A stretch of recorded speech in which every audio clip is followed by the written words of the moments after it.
your inability to hear God clearly, is not random. Something has been quietly affecting how you perceive what you hear. And the unsettling part is, it doesn't feel obvious. It feels normal, like you're just having a slow season, like you just need to pray more, or try harder to focus. But that's not always the problem. And I don't say this lightly, because I've seen how this works from the inside. You still pray, you still read, you still try to hear God clearly, but something about it feels off. You sit with the Word, and instead of clarity, you feel fog. You pray for direction, but what comes back feels weak, uncertain, hard to trust. And I need you to pay attention to that. Because when I was in witchcraft, this was one of the easiest ways people were affected, not always by stopping them from praying, not always by pulling them away from God. Sometimes it was much quieter than that. When I was in that world, one of the most effective things was to keep a person spiritually unclear, to make them second-guess what they were sensing, to make them doubt what God was showing them, to make everything feel just out of reach. And after a while, the person starts blaming themselves. They think they are not praying enough, not focused enough, not disciplined enough. But from what I saw, that confusion worked because it felt normal. That was the strategy. If something feels normal, you don't fight it. You adjust to it. You live with it. You explain it away. And that is why so many people stay stuck in spiritual fog for longer than they should. Not because God stopped speaking, but because something has been affecting how they hear. But stop there. Because this is where a lot of people misunderstand what is really happening. They assume, if they can't hear God clearly, it must be their fault. That they're not spiritual enough. Not disciplined enough. Not focused enough. But from what I saw, it was not always that simple. When I was in witchcraft, one of the most effective things was not always to block someone completely. It was to distort how they interpreted what they were receiving. Because if a person keeps misreading what God is saying, they will still pray. They will still seek. They will still believe they are trying, but they will keep missing direction. And that's where the damage happens. When I was in that world, it was never always about silence. It was about confusion. Subtle confusion. The kind that makes you question what you just felt. The kind that makes you say, maybe that wasn't God. The kind that makes you delay what you were supposed to act on. And over time, that hesitation becomes a pattern. You stop trusting what you sense. You stop responding quickly. You start waiting for something louder, something clearer, something undeniable. But that's not how it always comes. And this is where it gets serious.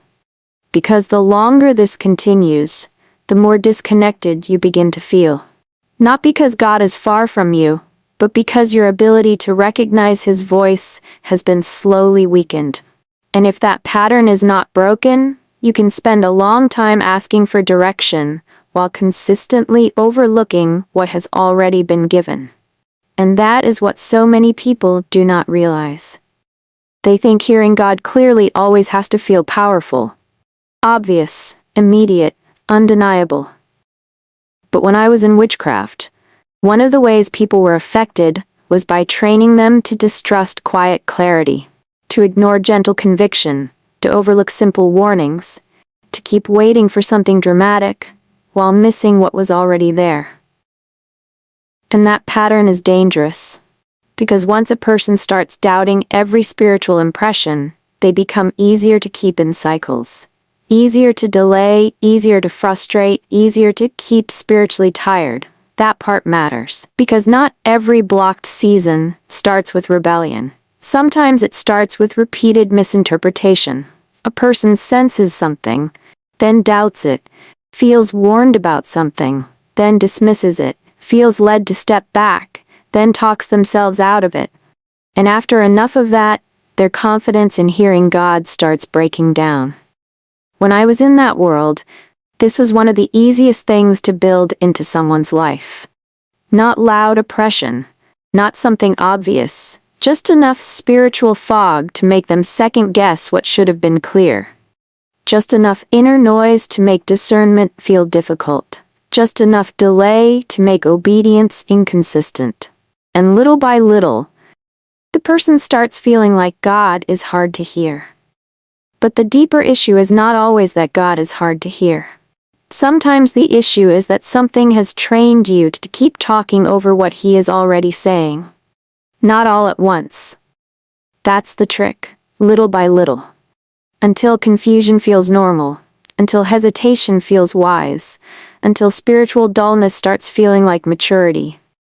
And that is how many people lose sensitivity without even realizing when it started. And once that happens, the consequences start showing up.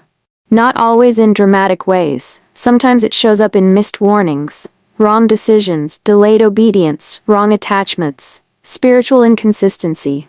You keep feeling like something is off, but you cannot explain it. You keep asking God for clarity, but your responses stay delayed. And from what I saw, that is exactly why this works. Because if a person cannot discern clearly, they do not need to be stopped completely.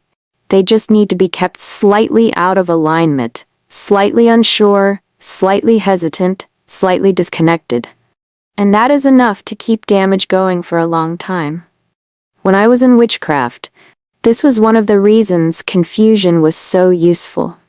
Because a confused believer does not move with confidence. A confused believer keeps questioning what should have been clear. A confused believer often delays what God is pressing because they are waiting for more confirmation, more certainty, more emotional proof. And in that delay, a lot can be lost. Relationships can go too far.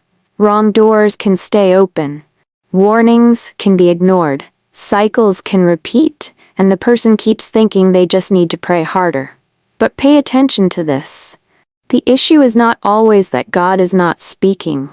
Sometimes the issue is that your spiritual hearing has been affected. Remember that, because once you understand that, everything starts making more sense. Why you kept feeling blocked, why clarity kept slipping away, why things felt spiritually heavy without being obvious. It was not always silence. Sometimes it was interference. And once you begin to see that, you start to understand how this actually works, because this is not random. There is a pattern behind it. When I was in that world, this was rarely about one big moment. It was built through repetition. Little things, done consistently. Exposure, distraction, emotional overload, spiritual inconsistency. Things that seem harmless, but slowly affect your sensitivity. Because if your environment is always loud, your spirit becomes used to noise. If your mind is always busy, you stop recognizing quiet direction. If you keep ignoring small promptings, you weaken your response to bigger ones. And over time, your expectation changes. You stop expecting clear guidance. You start settling for confusion. You begin to think this is just how it is. And from what I saw, that shift is very important. Because once a person accepts confusion as normal, they stop fighting it. They stop questioning it. They start living with it. And that is how spiritual dullness is maintained. And let me say something else. When your sensitivity starts to weaken, you begin to rely more on external things, signs, feelings, other people's confirmation, instead of that quiet internal clarity that used to guide you. And that creates another layer of confusion, because now you are no longer responding from clarity. You are reacting from uncertainty. And the more that happens, the harder it becomes to recognize what is actually from God. That's where many people are. Not completely disconnected, but no longer confident in what they are hearing. And that is the space where confusion keeps repeating itself. So the question now becomes, what do you do when you realize this has been happening? Because the solution is not to do more of the same things. If your spiritual hearing has been affected, then adding more effort on top of confusion will not fix it. You have to address what has been interfering in the first place. This is where change begins. The first step is awareness. You have to stop calling this normal. Stop telling yourself, this is just how my spiritual life is. Stop assuming that confusion is part of your identity. Because from what I saw, once a person accepts confusion, they stop resisting it. And whatever you stop resisting, you start living under. So be honest with yourself. Has your clarity been consistent, or has confusion been repeating itself? That question matters. The second step is separation. You need to look at what surrounds your spirit, what you listen to, what you watch, what you constantly expose your mind to. Because not everything affects you immediately. Some things work slowly. They dull your sensitivity little by little, until you stop noticing the difference. When I was in that world, this was one of the easiest ways to weaken discernment. Not by forcing darkness, but by increasing noise. Because the more noise there is, the harder it becomes to recognize clarity. And the third step is confrontation. Yes, confrontation. Not fear, not panic, not overthinking. Confrontation. You do not stay silent when something has been affecting your ability to hear God clearly. You address it, you reject it, you break agreement with it. Because, whether you realized it or not, somewhere along the way you adjusted to what should have been resisted. And that is what needs to change. Right now, I want you to do something very intentionally. Do not just listen to this part. Respond to it. Because from what I saw, things like this do not break just because you notice them. They break when you stop agreeing with them. And this part is important, because a lot of people want clarity, but they never directly confront what has been affecting their spiritual hearing. They keep hoping it will fade on its own. But confusion that has been fed does not just leave because you are tired of it. It has to be rejected. It has to be confronted. It has to lose its place in you. So I want you to say this with me, quietly or out loud, but say it with intention. Every interference affecting my spiritual hearing be broken now. Every agreement I have made with confusion, I reject it now. Everything that has made God's voice feel distant, unclear, or hard to trust, I break its hold over me now. I reject spiritual fog. I reject hesitation. I reject every pattern that has trained me to doubt what God is showing me. I receive clarity, I receive sensitivity, I receive discernment, I receive confidence to recognize what God is saying. Say it again if you need to, slowly, clearly, intentionally. Because this is not empty repetition. This is you refusing to keep living under what should have been broken. And from what I saw, that moment matters. The moment a person stops agreeing with confusion, something begins to shift. Now pause. Don't rush this part. Just sit for a moment and let that settle. Because clarity does not always come through pressure. Sometimes it comes when the noise starts to fall away. And this is where many people miss it again. They rush back into distraction, back into overthinking, back into trying to force something to happen quickly. But from what I saw, clarity becomes easier to recognize when there is less interference, not more effort. So take a moment. Breathe. Let your mind slow down. Let your spirit become still again. Because the problem was not always that God was not speaking. It was that too many things were competing with what he was already saying. But hear me clearly. This does not have to continue. You are not meant to stay in confusion. You are not meant to keep second-guessing what God is showing you. You are not meant to feel disconnected every time you seek clarity. From what I saw, once a person recognizes what has been affecting them and stops agreeing with it, their sensitivity begins to return, slowly, but clearly. Things begin to feel different. What used to feel confusing starts becoming clearer. What used to feel distant starts becoming recognizable again. And that is when confidence starts to come back. Not forced confidence, but quiet assurance. The kind that lets you respond without hesitation. The kind that helps you recognize what is God and what is not.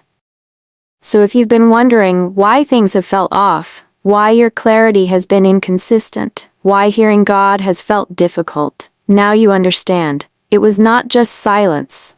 Something was affecting how you were hearing. But now that you see it, you don't have to keep living under it. You can respond differently. You can become sensitive again. You can recognize clearly again. And that is how things begin to change. If this helped you understand what has been happening, don't keep it to yourself. There are people around you who are experiencing this and cannot explain it. Share this with someone who needs clarity. And stay connected, because there is more you need to understand. You were never meant to stay disconnected from God's voice. And once you start hearing clearly again, you will realize God was never silent.